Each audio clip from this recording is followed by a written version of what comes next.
Welcome to Running for Real, a global community with a shared love and curiosity for running. Together we reconnect with the reasons why we love to run and discover ways it helps us become better people. Whether it's the quiet moments of a morning run while the rest of the world still sleeps, or befriending the strangers next to you at the start line of a race. We are here to connect with others who see running as the common thread that weaves our lives together. Come join me, Tina Muir, as I talk with people from all walks of life, united by a love of running. Hello, my friends. Welcome to episode 291 of the Running for Real podcast. Thank you for joining me today. I'm excited that you are here and excited to introduce you. If you don't already know my guest today, you're going to get to hear in this episode how impressive of a writer that she is, in that what she's been able to do in 2 years of being a journalist and who she writes for and the kind of things she's been writing for. I am excited to welcome Tonya Russell to the podcast today. Now, Tonya is a writer for the New York Times, Washington Post, Self, The Atlantic, and Marie Claire.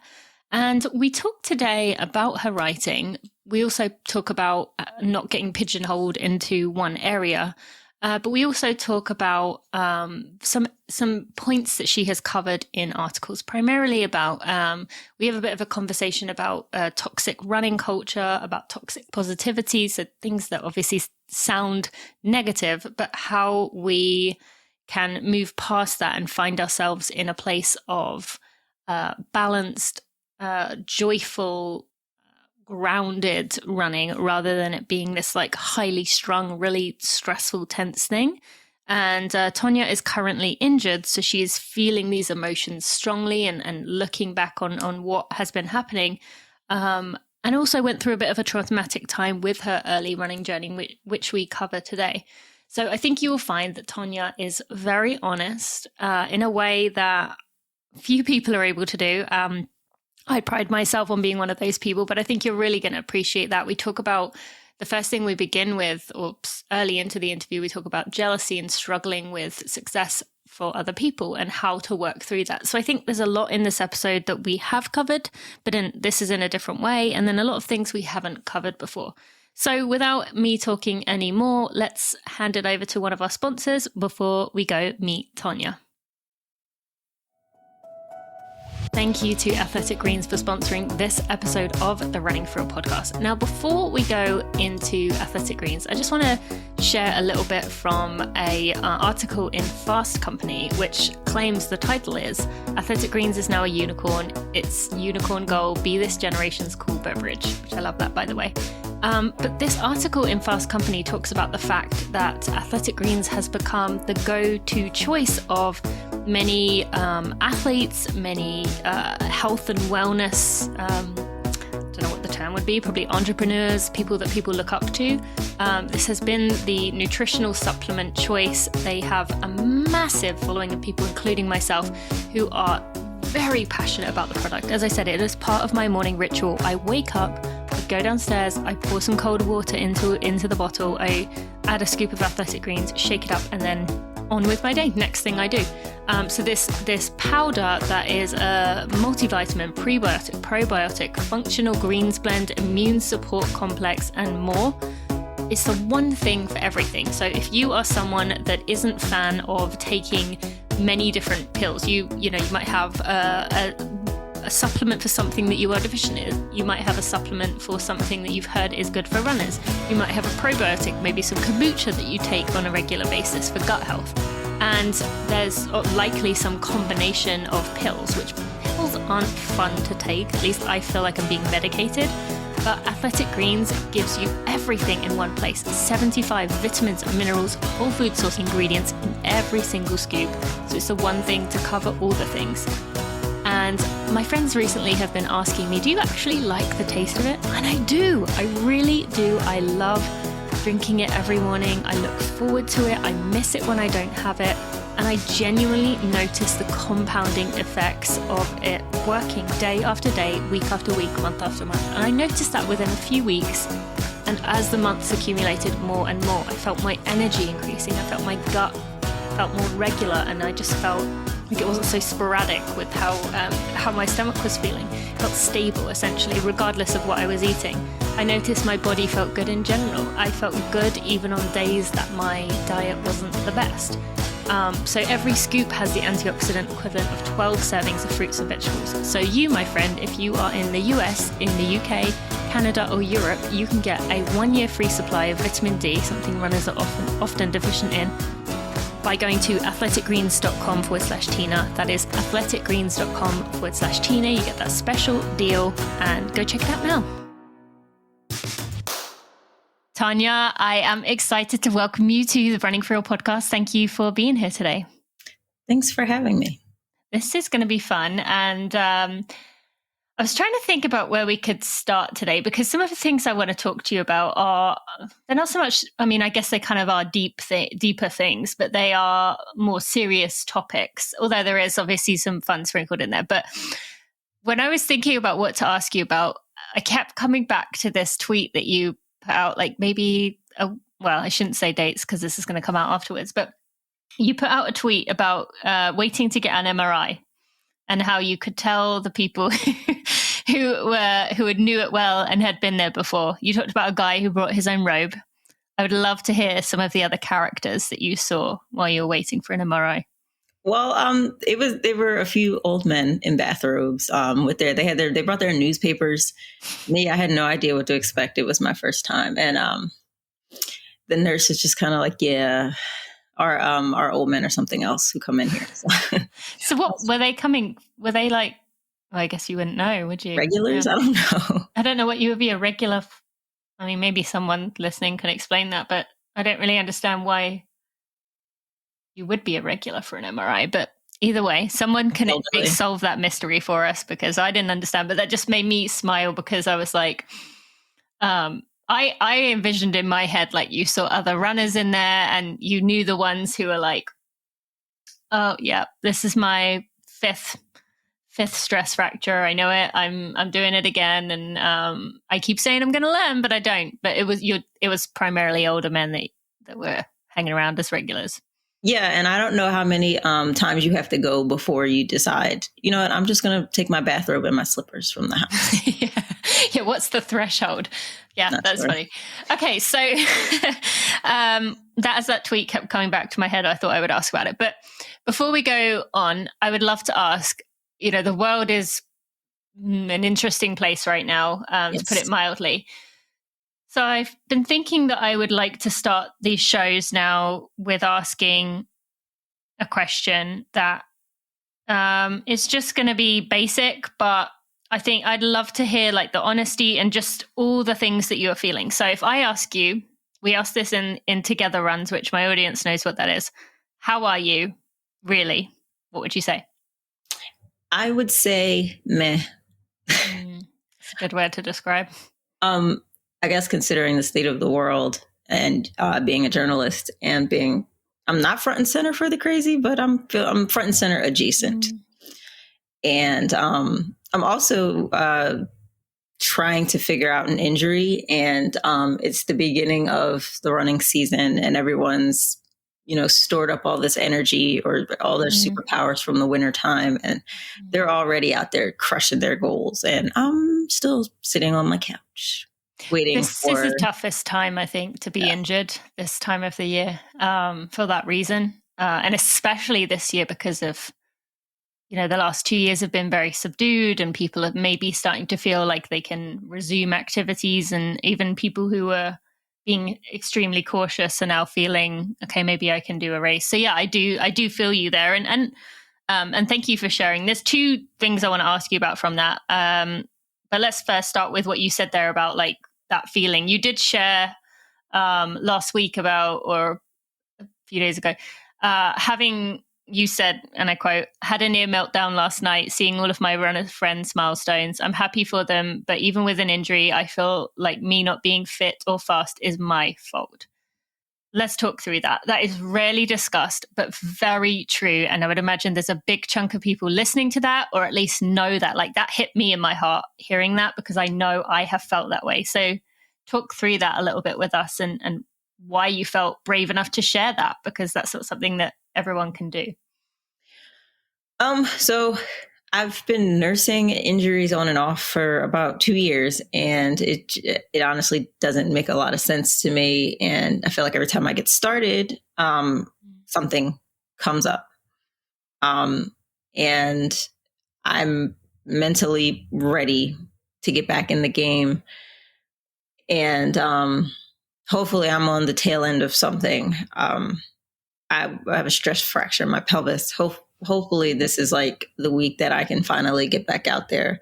But I'm not shy. I feel like I can't be shy about my struggles because somebody has to say it. Yeah. I know I can't be the only one who is when nobody else is talking about like jealousy or feeling like hurt, glad for someone, but also hurt in a way, it makes you feel like a bit of a mean girl. Like I can't be the only one harboring such negativity. But yeah, I'm also very type A, and I'm assuming that a lot of runners are.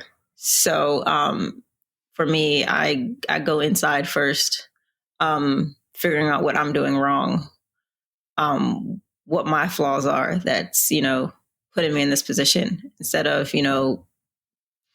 I think I'm a pretty optimistic person for the most part, but when it comes to like my body and something that I'm dealing with, I automatically go inside and pick myself apart, try to figure out what's wrong with me that's putting me in this position. Well, and myself being a type A person as well, it's usually you want to find one thing that you can say, it was this, so if I change this, then it won't happen again, when rarely, unfortunately, is that the case. It usually is a multitude of things, many of which you may or may not have control over.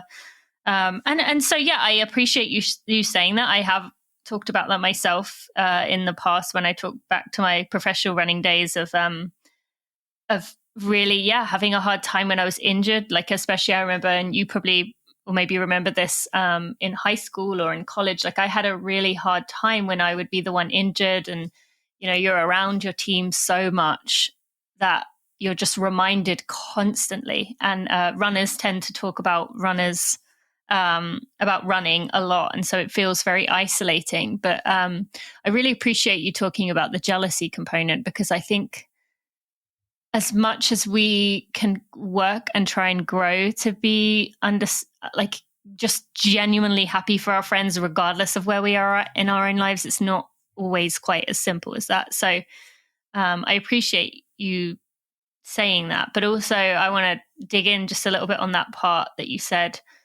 me not being fit or fast enough is my fault. Talk to that a little bit, because I think there is this component of failure that we feel when we're injured, of like everyone is judging us and everyone is thinking like, oh, there she goes again, she's injured, or like, doesn't she ever learn, when actually they're probably, in a world thinking about their own problems. But it can feel like everyone is just judging you all the time. So can you talk to that a little bit more? Well, for starters, I wasn't always getting injured. I started running again in 2018, and I had a good two-year run without any real injuries, nothing that was like stopping me from my progress. And honestly, I used to see people who got hurt all the time, and I'm like, there has to be something that they're doing.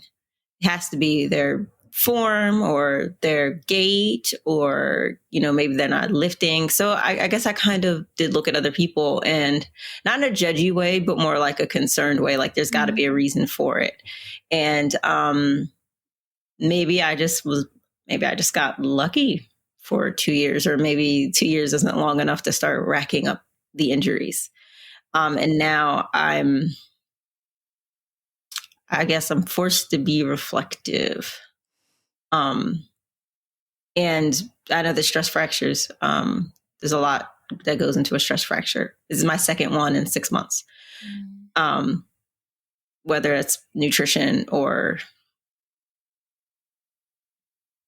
I don't know, vitamin intake or whatever, or maybe it's just simply anatomy or whatever the case is. But I know that beating myself up about it isn't going to change it or make it heal any faster. So, yeah. And how have you had yourself work through that?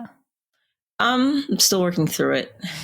I've been doing some traveling for work, throwing myself into my work to the point where if I were actually supposed to be running yesterday, for instance, I might not have gotten around to it because I was so busy. Mm-hmm. And those times also feel really bad when my schedule just gets too complicated for me to keep up with my training. So I have to ask myself what feels worse. So at least I'm not missing out on anything right now. So. That's so true. Well, thank you. Well done for looking at that in a reflective way that allows you to see like a silver lining in a tough situation. And thank you for sharing on it with honesty there. Now, you've mentioned about your job as a journalist.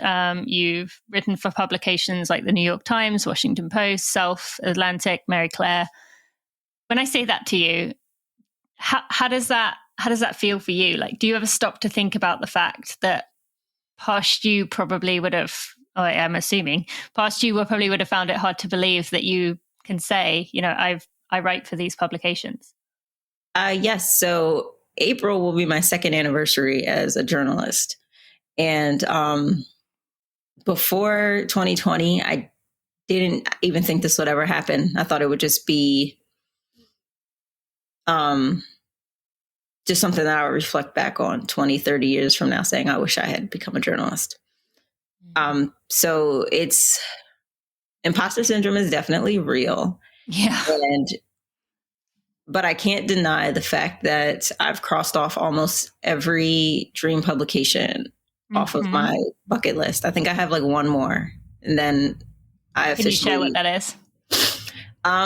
So I want to write for Vanity Fair. Okay. Yeah, but I've written. So Vanity Fair, hire me for something. I can talk pop culture. I'm afraid I, as far as I know, I don't know anyone at Vanity Fair, but maybe they're listening. Anyway, keep going. Yeah. So it's validating. So it's kind of like, which is like random and off topic. People with body image issues, let's say body dysmorphia, they don't see themselves as they really are. But there are things that you can look at that validate that things aren't as bad as you think.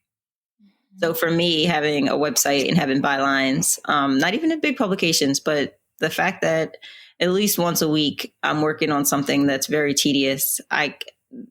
This wouldn't be the case if I were not a good writer. So true. Yeah. So that's part of it. And then, related to that, I would love for you to correct my wording, rephrase if you want.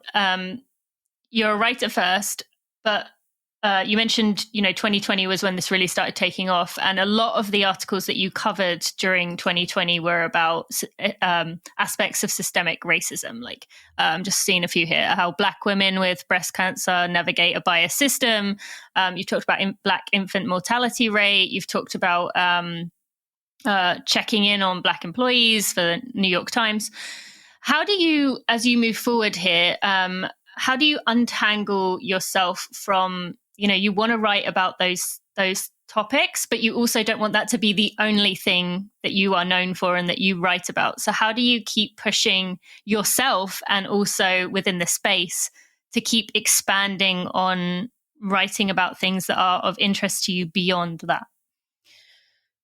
If that makes sense. It's tough, but I think I'm getting past it. I'm still writing about topics that they're actually pretty traumatic. And I'm hoping that editors realize that it can be pretty traumatic to write about if you're from a marginalized group, or even if you're not, but if you've been through some sort of trauma related to who you are, it can, it's tough to write about it. But I feel like I can be more selective these days. I really had to, probably for the first 6 months of writing, that was my main niche. But I had to keep putting myself out there. Hey, I am a runner. So actually I did write about running and racism. So I think it helped because, there was the running, and then I read about mental health and racism. So there was the mental health aspect. So I guess I had to continuously put myself out there. And now I get to write about well, Black topics are for everyone, but more general topics that don't necessarily involve traumatizing myself. So I have a nice balance. So most of the stuff I write these days is pretty fun. I hate to say fun, but it is less stressful. Challenging, maybe in a different way. Yeah, less mentally challenging. But occasionally I do still. And now those topics are typically handled by Black editors, which I really appreciate. So yeah. And so is this you just because you've kind of got the bylines, you have a bit more like sway to be able to choose your topics? Is that? I think so. Because I am still at the point in my career where people ask to see clips from me. Do you have samples of your writing? And, or, they've seen that I've written for The Atlantic and they may say, hey, well, what do you know about this? Can you write about this? Or I saw your piece in The Atlantic. So I think writing the bigger bylines has helped somewhat too. I hope that you do take some time as well to think about the fact that, like you said, this has been 2 years and look at what you've done in 2 years. I mean, I would imagine like what would be the like collection of bylines that you have in 2 years is what some people would look to in 20 years or 10 years. Like, I hope do you ever take time to celebrate that? I do. So I've talked to people on the phone who wanted to work with me and they're like, so how long have you been writing? And I say, at this point it was like, 6 months. They're like, wait, so when did you write for the New York Times? I'm like my first month. And they're like, that's insane. That doesn't make any sense. Do you know people work their whole careers? Like I've had people be borderline argumentative with me about it. So I'm like, okay, yeah, I think I got lucky pretty early on. But I think also it might be the universe. Because I went to school for journalism and I graduated in 2011 and it just never worked for me. So I think it was the universe, like finally telling you to come back. Yeah. Pushing me towards the life that I wanted.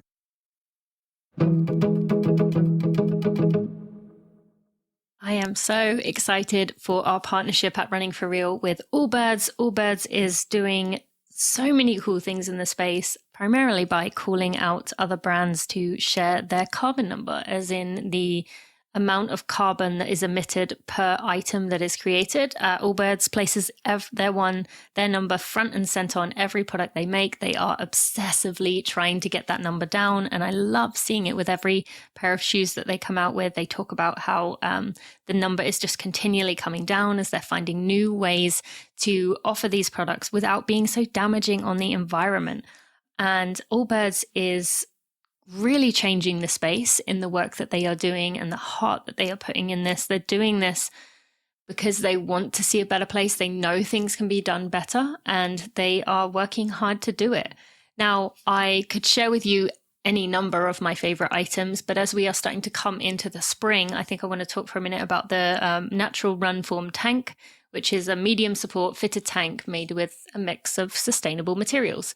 It is form-fitting, it's super soft, it is great in the warm weather. I actually was surprised because it's a lot thicker than a lot of sports bras that I have worn, but I found that it was very comfortable, it didn't chafe. I wore it in the New York City Marathon and I loved wearing it, had no problems with it, and I have had a lot of problems with sports bras chafing in my marathons. And even though the material was thicker, I didn't find it warm at all. In fact, I felt that it actually wicked away better. So that's something that I thought for the women I would talk about. For the men, there's plenty of different options that you could check out. But I would recommend just having a look around for yourself, as I obviously can't speak to that myself. You can also have a look around their website a bit. You'll get to learn a bit more why they are such a good fit for us at Running for Real. And they also have a rerun section on their website, which would be really cool for you to check out if you haven't already. And that is a marketplace where you can shop slightly imperfect and gently used products, which extends their life and lowers our impact on the planet. So go check that out if that is something that you are interested in. I am very interested in that. I love that they are doing that. So you can go to allbirds.com. That's allbirds.com to go check it out.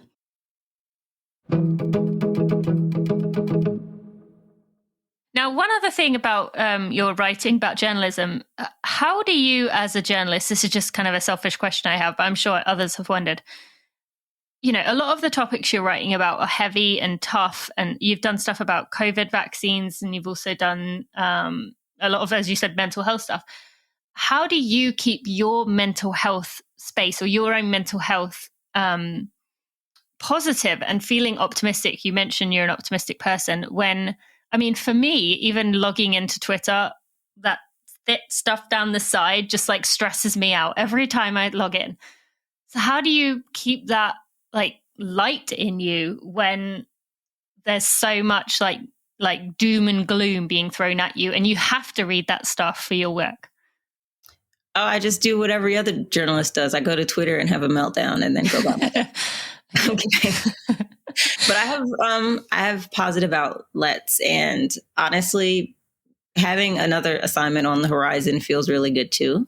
Mm-hmm. So, I just wrote about, it was a March of Dimes report having to do with maternal mortality. The U.S., we just are not as high on the list for maternal health as we should be. Mm-hmm. And while that was a tough piece to write, I finishing up something more positive about historic Black yacht clubs in the U.S.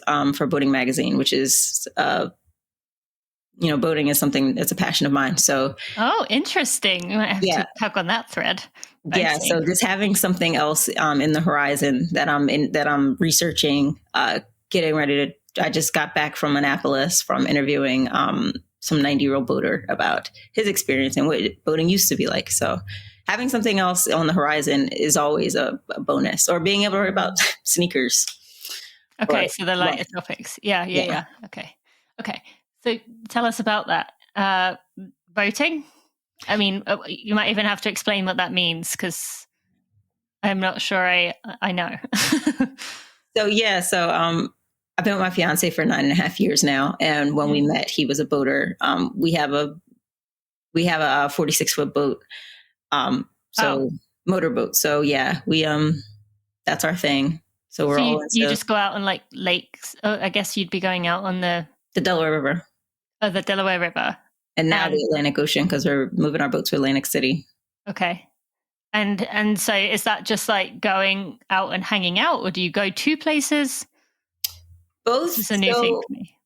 So on the Atlantic, there's not really much. And we were actually, that was a big topic of discussion this weekend while we were talking to the other boaters in Annapolis. They're like, why don't you just put your boat in Maryland? Because they said you can travel up and down the Chesapeake Bay, and it could be months before you end up at the same marina, because there's just so many offerings. This area, unfortunately, isn't like Philadelphia is not a great place to be boating. If anything, it just offered us an Airbnb almost in the city while we lived in Jersey. So we didn't rent it out though, but just that was our own personal little vacation spot, really. Okay. Yeah. Interesting. Thank you for sharing. Okay. So then I want to ask you, where should we go from here? I think we'll go into, I was reading an article you wrote in Self magazine, and in it you talked about gratitude versus toxic positivity. And while I had thought of both of those things and been aware of them, I think that's something we haven't brought up on this podcast before, in terms of what do each of those mean to you, and how are they actually quite different in what they are doing, essentially? Well, I think gratitude is more of an internal thing, whereas toxic positivity is something that's kind of thrown at you. Mm-hmm. So I am grateful that I'm at the tail end of having an injury and that I'll be able to resume my training soon. But toxic positivity to me might be sharing with a friend, oh, I have a stress fracture in my pelvis. And they're saying, well, it could be worse. Your whole leg could be broken, or you could require surgery or something like that. And it kind of toxic positivity, even though it tries to like give you a boost, it actually kind of invalidates your experience. Yeah. And do you see that a lot in the running space? I mean, you wrote in the article about it in a broader sense, but within the running culture, do you see that as well? I do. And I think that sometimes it gets us a little jacked up because, somebody can always have it worse, but that doesn't mean that our pain isn't valid, that if you don't feel like running one day, if you're just not into it, if you're mentally beat down, if you're exhausted, the fact that somebody else can't run doesn't mean that you can't go and, take a nap or sleep in instead of going for your run. Mm-hmm. So yeah, I think it's insidious. And I think we could really do better with, the majority of us are not professional runners. At least in my community, we're not professional runners. Our livelihood doesn't depend on whether or not we get out for a run. And I think toxic positivity in the community can lead to injuries. And maybe some of my injuries are a result of toxic positivity. Who knows? Do you think it also relates to anything to do with like pacing or just a pressure to always feel like if you're not training for a race, if you're not training for a goal, then what's the point? Do you think there's elements of it in that as well? I think so too. And I think it does put undue pressure on people. And I see people put hundreds to thousands of dollars a year out just to go train for something. Mm-hmm. And sometimes it's funny. I did one race over COVID. It was a 5K and it was so nerve wracking. And I was able to take first. But say that casually. It was because it was like small town races, and the course was super short, so my time sucked because I didn't know that I was supposed to speed up. But I noticed how nerve-wracking it was leading up to this race that ended up being ghetto and like 2.5 miles instead of 3.1. And after the race, I was like, you know what? I don't need this pressure. Like this is a lot. I'd be just happy, just running with my friends right now. And being so removed from racing and then being back into it. And I totally could see how that could be the case. So related to that, you've talked about like what you call toxic running culture, and how that is something of interest to you when I was asking you about it a few days ago. And primarily when you said you were talking about that, it was when the love of running becomes problematic, which is essentially what we're talking about or starting to talk about here. What does toxic running culture mean to you in terms of, from what you see as a journalist who's looking at this, you're kind of objectively looking at running culture. What do you see there? I think running culture becomes toxic when it crosses into diet culture territory. Mm-hmm. And when your mental health is impacted, and when you can't even remember why you are running in the first place. And when it starts to impact your mood and your health. And yeah, so combination of those. Do you see that a lot from your perspective? I do. And I've seen times when I'm perpetuating, the toxic running culture, whether that is doing whatever erroneous, crazy thing I hear of that might make me faster. I see people jump from diet to diet. Most runners, or a lot of runners that I know, they have every diet cookbook put out by a runner or someone adjacent to the running community. They've tried low carb. They've tried carb cycling. They've tried clean eating. They've gone vegan, and, they gain weight, they lose weight all the time. And, or they're running through injuries, and it's just, it's not healthy. And not just physically, but just mentally. It's just a lot for something that's supposed to be enjoyable, something that's supposed to be fun. Honestly, don't feel like I don't think we should like uproot our lives and like do a complete overhaul just to maybe win a 5K or PR in a marathon.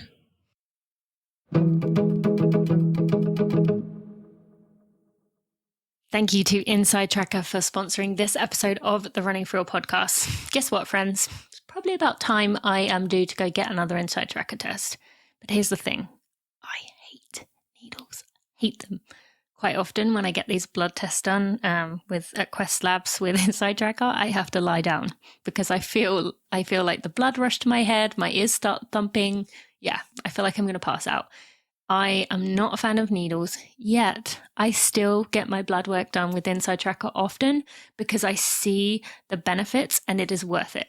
Even though I keep hoping and waiting for myself to not have a phobia of needles anymore, I keep rationalizing it with, well, once I maybe do 10 Inside Tracker tests, then I won't be afraid of needles anymore. Doesn't appear to be going that way, but regardless, I definitely see and think that it does make a difference by going often to check on things. I love the fact that I can see how my numbers are changing over time, and I can see which things I have been working on since the previous test, where those numbers are and where they fit. I love looking at these 43 biomarkers that I get done with tests to see how I have changed since before. I love that there's a recommendations section, so it isn't so confusing. You know, often when you get blood work, they say, unless it's one of the normal ones like vitamin D or iron, you're a bit like, well, what do I do for this? But you will see on here that it explains to you about what is going on. It gives you some easy suggestions for food that are based on your dietary requirements, has pictures of those foods, gives you other ways of doing it in your lifestyle if you are not able to add different foods in. And it tells you which direction you are going, whether you are headed towards at risk or needs work if you continue as you are, or if you are kind of steadily plodding along in the optimized zone, which is obviously where we want to be with all of us. So my friends, you as a Running for a listener can get 25% off your order by going to insidetracker.com/Tina. That's insidetracker.com/Tina. And will you virtually go with me to my next appointment? We'll get it done together. You can go to any Quest Lab anywhere here in the US, or friends, if you are not in the US, Inside Tracker now has a new way where you can actually upload your own blood test, and they will analyze it for you and give you suggestions. So international friends, you can also participate in this as well. So again, go to insidetracker.com/Tina to get 25% off.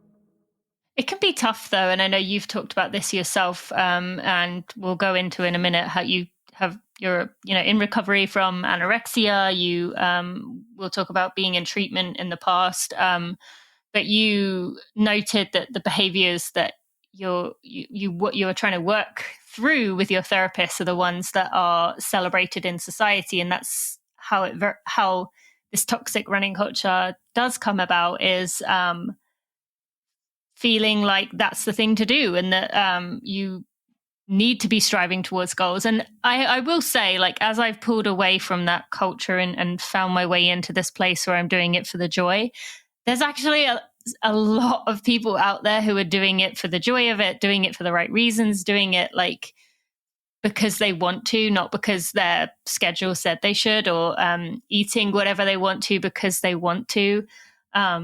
I've found those people, but it is hard when it's conflicting. You're being told one thing, and but it's damaging mentally on the other side of it. So talk through your thoughts there with mental health versus what we're essentially told.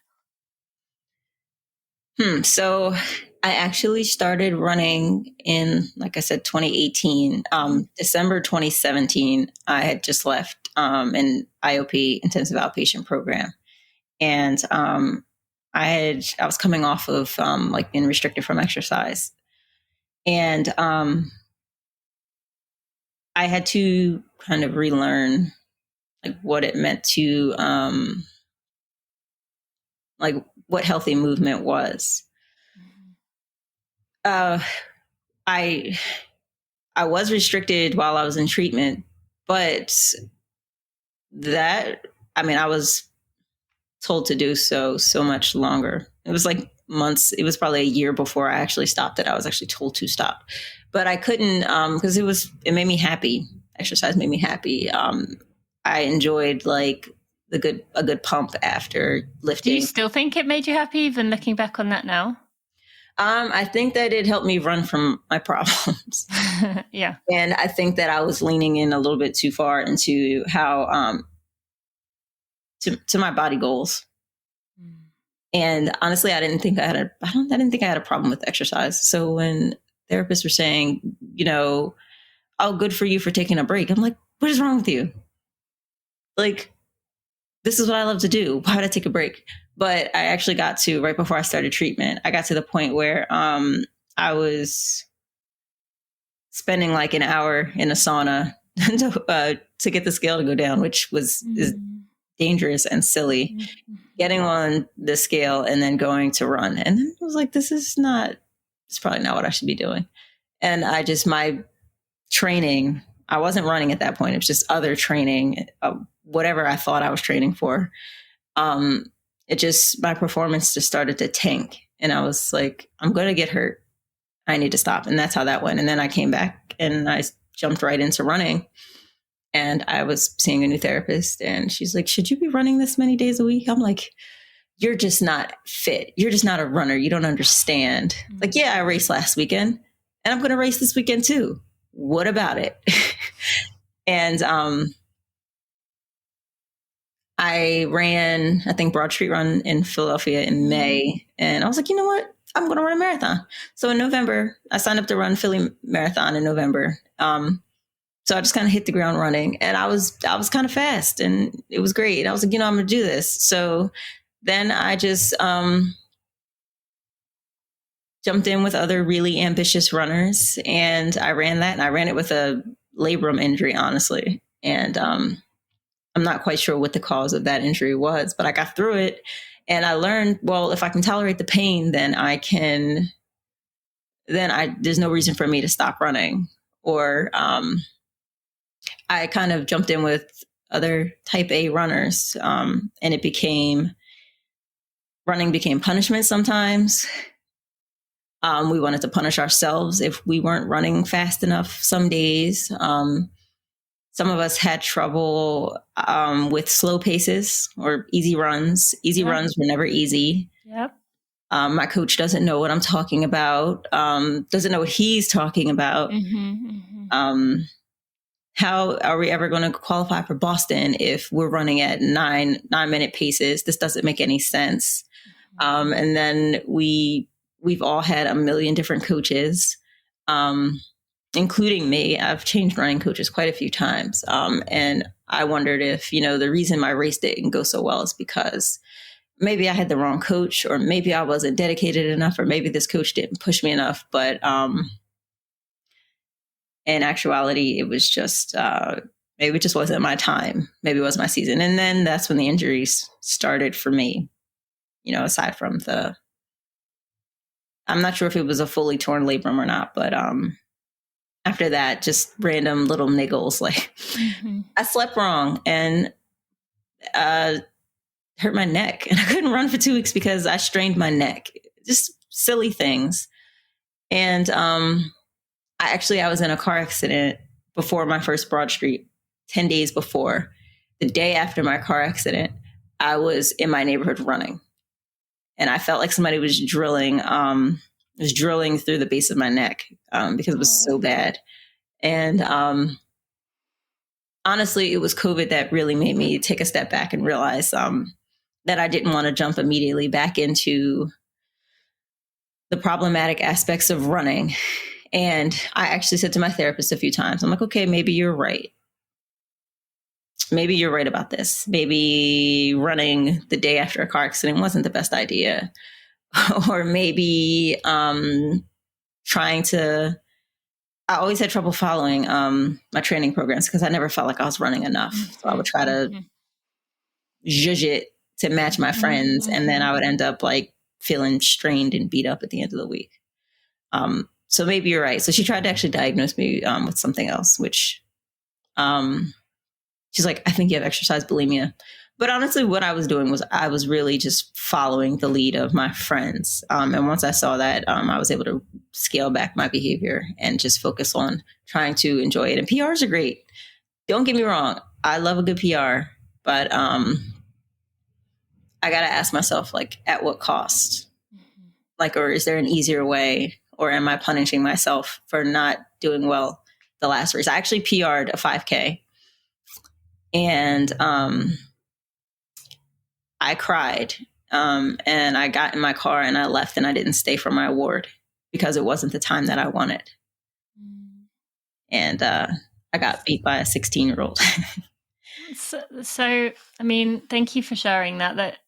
That's such a real and raw and vulnerable example of that inner critic in our minds that just like is constantly like tapping to just, like say, your coach, like you said, coach doesn't know what he's talking about, which, I'm sure there's many people listening out there, and I've done it. I mean, even my husband was my coach, and there's even been moments in my past where I was like, oh, well, he's just being extra careful, so I'm just going to add this on here. Or he said this many miles for cool down. Well, I'm just going to say I got lost and I'll add this. Like, and that's deceptive. And, many of us have done it. Many people listening probably are doing it. And it's that inner critic that's always ready to pounce.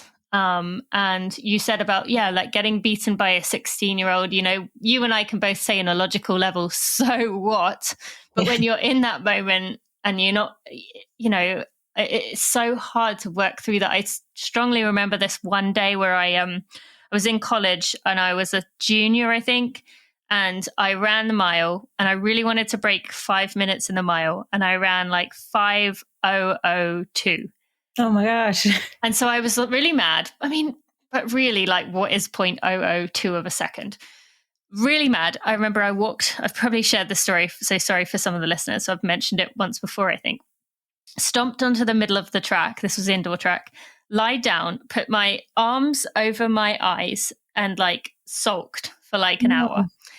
And I remember the next week, one of the freshmen who was our best freshman, she didn't run the time she wanted, and she stomped onto the track, laid down, put her arms over her eyes. And I thought that moment, I was like, oh my God, I just did that. I taught her that lesson. And so, that was the realization for me of like, like you said, we can be influenced by other people, but we also have to be able to, as you said there, pull ourselves away from that to know that we've got to do what is best for us. And part of that is treating ourselves with grace and compassion. So on that note, what would you tell Tonya of 2018? If she was listening to this right now, or if someone listening right now who this is hitting them in the gut because they are resonating with everything you are saying right now, what would you tell Tonya, or what would you tell someone listening? I would probably say trust the process. And if something doesn't seem right, chances are it might not be. If your gut is telling you that you're going too hard, or your gut is saying, or if you feel some hesitation to, sign up for as many races as other people, that's okay. And listen to your body, whether that is, your heart rate being elevated, or something, an injury is just not some soreness or something's just not healing in a timely fashion, then just take notice of that. Take notice to how you feel and trust your gut. If it's telling you that something's not right. Not the part of your gut not your fake gut that says that. Yeah, I was going to say, how do you differentiate there between the part of you that's saying, well, your coach doesn't know, that's not right? Like, do you have any thoughts there? I mean, I feel like we do know. Like, it's like more of a like, I mean, it's cliche, but it is like in the center of you, whereas like the critic voice is kind of up in your head, and it's just up. It's almost like the gut part, you physically feel it, whereas the head part it's just kind of a passing thought, and it's whether you stay in that thought or you kind of let it pass on. At least that's my perception. I think that you got to ask yourself if you communicated a certain thought with your coach or another professional, whether it's your physical therapist, how would they react to it? Or if you're hesitant to express your thoughts with someone, then chances are the thought might be problematic. Yeah. Well, and I think beyond that, what you mentioned about lies, like if that thought is going to cause you to lie to someone else, that's a giant red flag right there. Yeah. So thank you for saying that.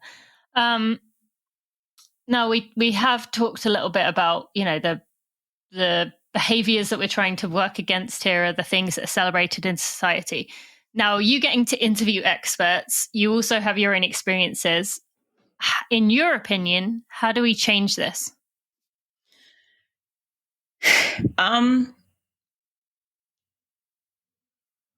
Honestly, I'm not completely sure. That's okay. I think I didn't expect you to solve it for us. I think a lot of us, a lot of people make money off of us not, trusting ourselves or being insecure or wanting to be faster or stronger. And I think that some people realize that, and therefore we might be slow to change. I think it really has to happen on an individual basis. And I think that people who are fast, who are really strong, who are running in the Olympics, and I think if they were more honest about what is problematic for themselves, that it would help. For instance, we had, scandals with certain coaches requiring their girls to have a certain BMI.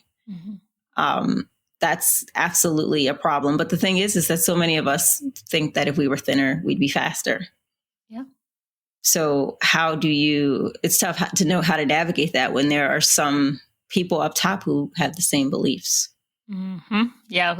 This is something we've talked about a lot on this show, and it's a very hard situation to figure out, especially when there's coaches are so, especially at the high school and college level, as you know, are so influential. And yet so many of those coaches have been ingrained in the system for 10, 20, 30 years. Like they're not changing. They've got their way. This is how things are done. This is how this works. I'm not changing it. And so how do you access those people to change that culture when there's no real way to speak to them? And if you don't change it, I personally believe if you don't change it at the high school and college level, then it doesn't change at the enough at the professional level. And if it doesn't change at the professional level, it doesn't trickle down to the rest of the running community.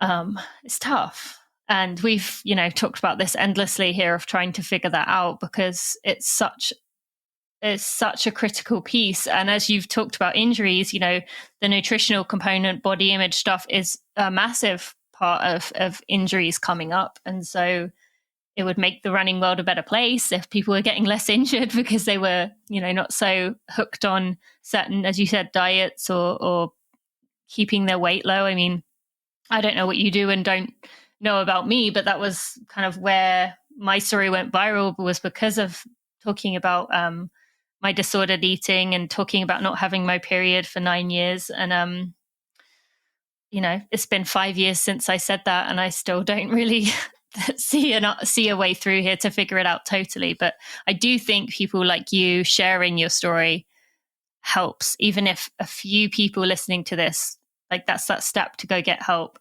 then that can keep spreading in that way. But is there anything else you would add on this topic? Or anything else you want to say to anyone listening about this? I think that we should really pay attention to how much fun we're having. If there are times when I find myself feeling like I hate running, then I have to take a step back and reevaluate what's going on. And I'm there now because I'm injured. And before I officially stopped running recently, because I found out about my stress fracture, I found myself dreading going out for runs, mostly because of the pain, honestly, because I was in pain. And I felt like my pain was limiting, as it should have been. It was, it was a sign that I needed to take a break. And now I can't wait the weather is just right. My shoes are ready. So yeah, if I I'm going to keep checking with myself along the way to see how I'm feeling, because when it becomes a chore, I don't mean waking up at 5 o'clock in the morning is a chore, because after your run is done, you're ready. You go about your day. It's great. But if you're finding that you're dreading it, yeah, that you're feeling overly critical with yourself about something that you're not getting paid to do, because this is mostly speaking to just the average runner, I guess, then you really need to reevaluate your motives and what you're hoping to get out of the sport. No, that's such great advice. Thank you so much for sharing that. Is there anything else that, the only other thing I wanted to ask about was you lead workshops on self-care for working women and racial sensitivity for corporations and schools. Anything you'd like to share with the listeners about, when you're having another one of those, or why you think those two topics, well, I guess the racial sensitivity for corporations, we kind of hammered that one home over the last few years, but self-care for working women, or either of them, I suppose. What would you say about that?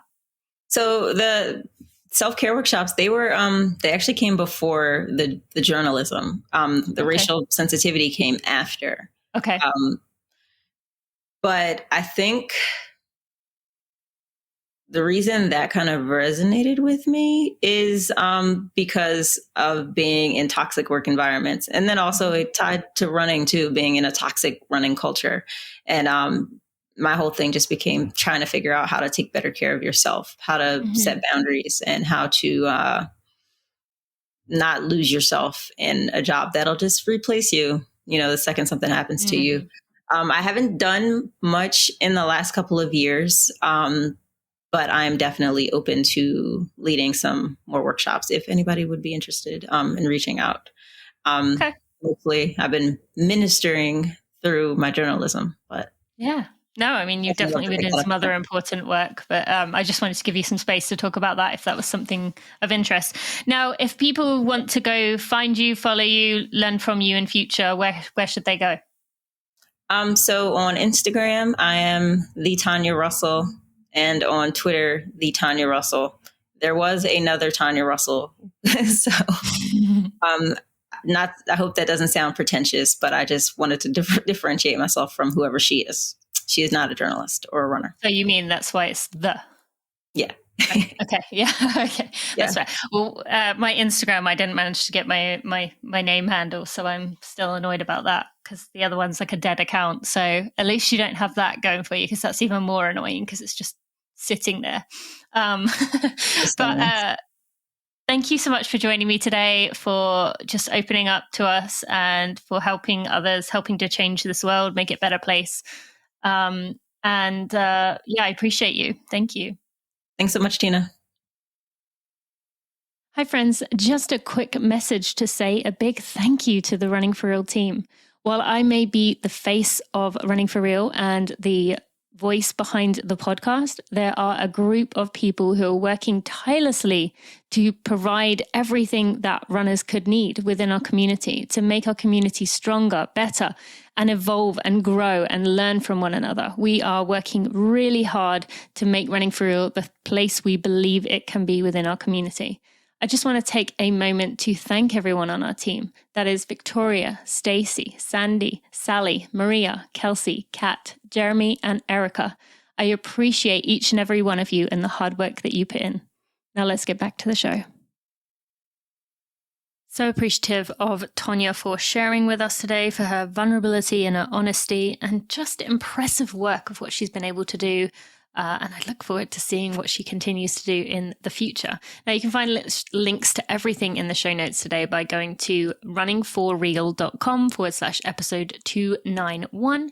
And I just want to take a moment to thank our sponsors for today, Athletic Greens. You heard me talk about the punch that Athletic Greens gives in terms of that insurance policy, that one thing for all the things in terms of things that we take to take care of our body. And you can get also a 1-year free supply of vitamin D, something that many, many runners, including myself, struggle to keep up with. This is going to give you a nice, easy way of keeping up on top of that. You can go to athleticgreens.com/Tina to get that special deal just for you as a Running for Real community member. I also want to encourage you to go check out Allbirds.com to check out what they are up to, some of their clothes, shoes that they have there.